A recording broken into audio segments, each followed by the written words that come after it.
رمضان المبارک کے سب سے قیمتی ایام جو کہ آخری عشرے کے ایام اور آخری عشرے کی راتیں ہیں، ان کی عنقریب شروعات۔ جس طرح شعبان کا مہینہ ہمارے لیے بہت اہم اس لیے تھا کہ آگے رمضان المبارک کا مہینہ آنے والا ہے، اسی طرح رمضان کے یہ لمحات ہمارے لیے بہت قیمتی اس لیے ہیں کہ رمضان کا آخری عشرہ آنے والا ہے۔ جس طرح رمضان کا مہینہ سال کے 11 مہینوں میں اہم ہے، اس طرح رمضان کا آخری عشرہ رمضان کے مہینے میں بہت اہم ہے۔ اور جس طرح رمضان کا مہینہ سال کے 11 مہینوں کا سردار ہے، اس طرح رمضان کا آخری عشرہ رمضان کے مہینے کا سردار ہے۔ تو اس لیے حضور اکرم صلی اللہ علیہ وسلم کے بارے میں حضرت عائشہ صدیقہ اور دیگر صحابہ اکرام نے جو فرمایا ہے، اس کو مد نظر رکھتے ہوئے ہم رمضان کا آخری عشرہ گزاریں۔ 3 باتیں صحابہ اکرام نے ارشاد فرمائی کہ جب آخری عشرہ داخل ہوتا تھا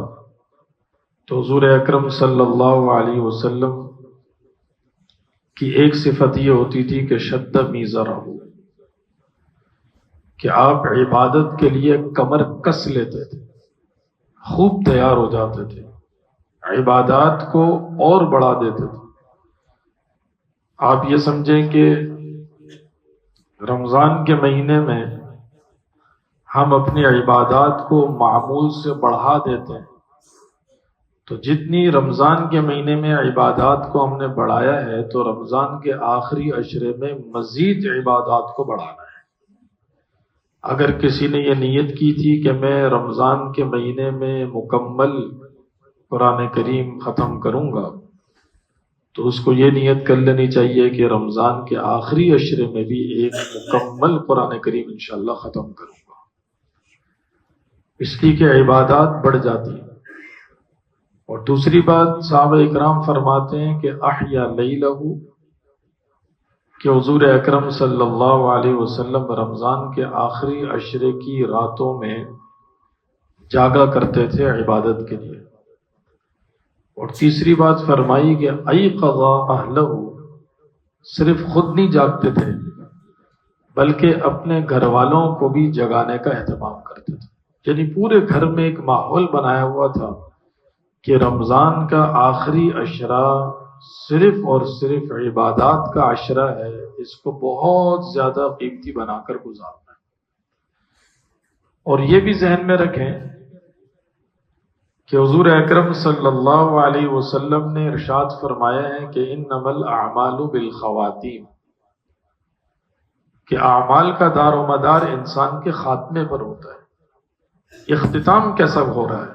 اگر اختتام اچھا ہے تو آپ یہ سمجھیں کہ پورا مہینہ ہمارا قیمتی بن گیا، اور اگر اختتام خراب ہو گیا خدا نخواستہ تو اس کا مطلب یہ ہے کہ پورے مہینے کے کیے پر پانی پھر گیا۔ ایسے ایسے صحابہ اکرام کے واقعات ہمیں ملتے ہیں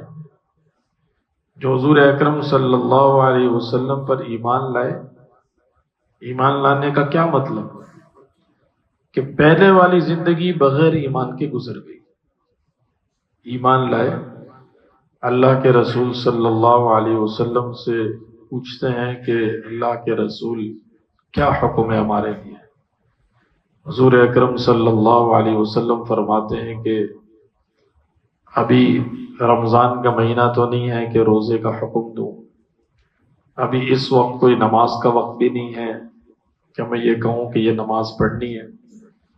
ابھی تم پر کوئی زکوٰۃ بھی واجب نہیں ہے کہ میں کہوں زکوٰۃ ادا کرنی ہے۔ ہاں، اللہ کے راستے میں کفار کے ساتھ جہاد ہو رہا ہے،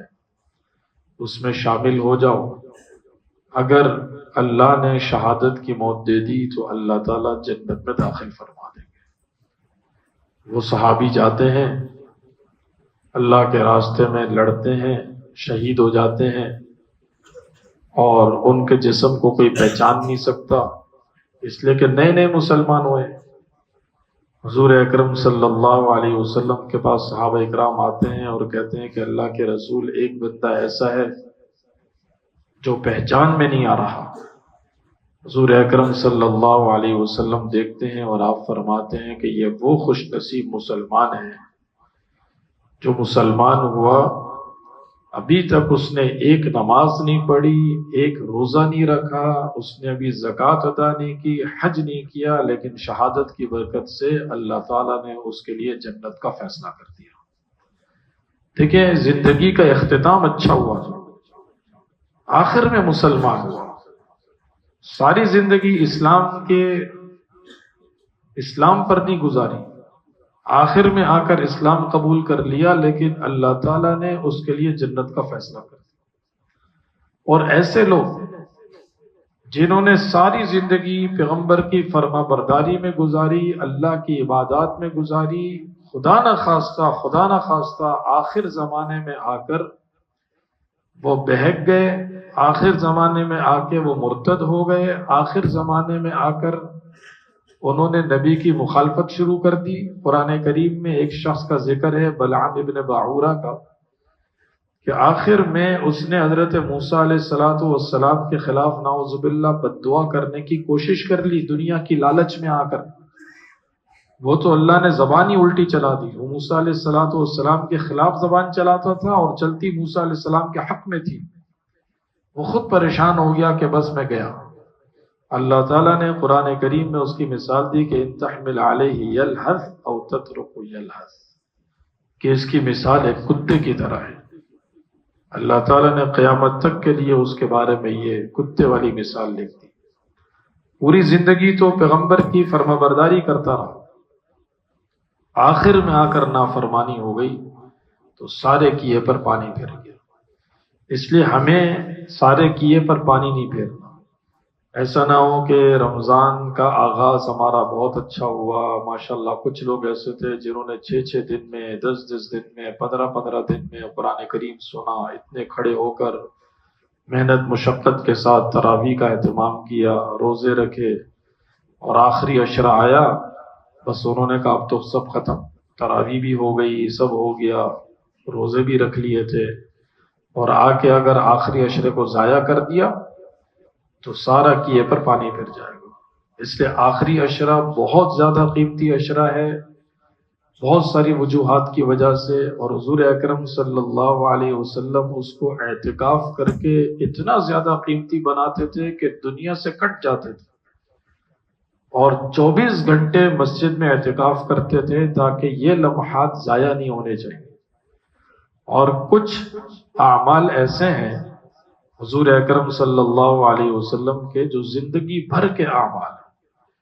جس میں سے یہ ایام 20 کے روزے، مہینے کے 3 روزے آپ علیہ السلام نے ہمیشہ رکھے۔ اسی طرح یہ اعتکاف ہے، حضور اکرم صلی اللہ علیہ وسلم نے ہمیشہ کیا ہے، ہمیں بتانے کے لیے کہ رمضان کا آخری عشرہ تو اس قابل ہے کہ دنیا سے کٹ کر مسجد کے کونے میں بیٹھ کر 24 گھنٹے اپنے آپ کو عبادت کے لیے وقف کرنا چاہیے۔ تو اگر ہم آخری عشرہ اڑا دیں اور آخری عشرہ ضائع کر دیں، یہ بہت بڑی محرومی ہوگی، بہت بڑی محرومی ہوگی۔ دیکھیں، رمضان المبارک کی جان جو ہے نا، وہ لیلۃ القدر ہے، کہ ایک ایسی رات حضور اکرم صلی اللہ علیہ وسلم کی برکت سے اللہ تعالیٰ نے ہمیں عطا فرما دی کہ جس رات میں ایک رات کی عبادت کا ثواب 1000 مہینوں سے کہیں زیادہ ہے۔ اگر کسی بندے کو پتہ چل جائے نا کہ کوئی دنیا میں کوئی ایسا سودا مل رہا ہے کہ پیسے 10 گنا ہو جائیں گے، 20 گنا ہو جائیں گے، تو راتوں کی نیندیں اڑ جائیں گی انسان کی۔ وہ کہے گا کہ یار یہ موقع جو ہے نا نہیں جانا چاہیے، یہ چانس ضائع نہیں ہونا چاہیے، یہ بننے کا وقت ہے، مجھے گھر لینا ہے، مجھے بچے کی شادی کرنی ہے، میرے یہ کام ہے، سارے بن جائیں گے۔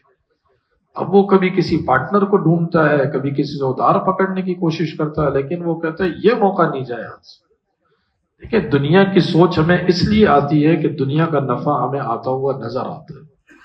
اور آخرت کی سوچ ہمیں اس لیے نہیں آ رہی ہوتی کہ آخرت کا جو نقصان ہے نا وہ ہمیں نظر نہیں آ رہا ہوتا۔ اور قرآن کریم نے کیا فرمایا ہے کہ الا ذالک هو الخسران المبین، اگر کسی کا دنیا کا نقصان ہو گیا نا تو خیر ہے، وہ نقصان بھر جائے گا، لیکن آخرت کا نقصان ہو گیا وہ بہت بڑا نقصان ہے، وہ اتنا بڑا نقصان ہے کہ اس کی تلافی نہیں ہو سکتی۔ یہ اگر لیلۃ القدر کی راتیں چلی گئی، یہ دنیا میں پھر ہمارے پاس کبھی بھی نہیں آئیں گی۔ پتہ نہیں آگے ہمارے مقدر میں رمضان اللہ تعالیٰ نے لکھا ہے کہ نہیں لکھا،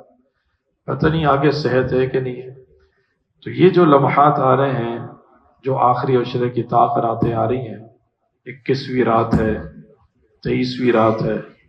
25ویں رات ہے، 27ویں رات ہے، 29ویں رات ہے۔ دیکھیں اللہ تعالیٰ کی کیا حکمت ہے، اللہ نے ایک رات ہمیں متعین بتائی نہیں تاکہ بندہ سست نہ پڑ جائے۔ 21 میں بھی عبادت کرے اس نظریے کے ساتھ کہ ہو سکتا ہے لیلۃ القدر ہو، پھر آگے 23 میں اس لیے عبادت کرے کہ ہو سکتا ہے وہ نہیں ہوگی تو ہو سکتا ہے یہ ہو، آگے 29 تک چلتا رہے کہ ہو سکتا ہے 21 نہ ہو، 23 نہ ہو، 25 نہ ہو، 27 نہ ہو، 29 ہو۔ تو اگر ان 5 راتوں میں